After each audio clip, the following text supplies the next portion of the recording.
Hello सांग मैंने आज माणबसा गुरुवार प्रथम दिन मुझे गोटे भोग तैयारी करुँची किसी अरुआ भात नहीं गोटे गिना दही भी आधे देची स्वाद अनुसार लुण दबा कटा कंचा लंका भी दबा अदा भृसंग पत्र लेंबू को पूरा छोट छोट काटिकी आधे दबा यार टेस्ट बहुत भल लगे।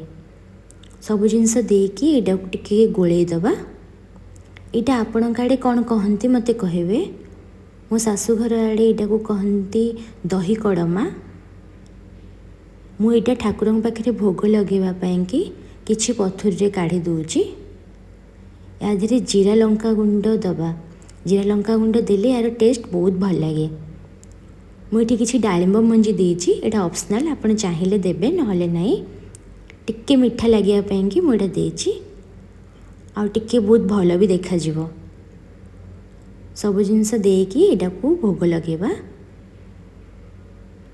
जदि मो वीडियो आपण मानू भल लगुच प्लीज सब्सक्राइब करदे लाइक करदे आ कमेंट करदे। बाय।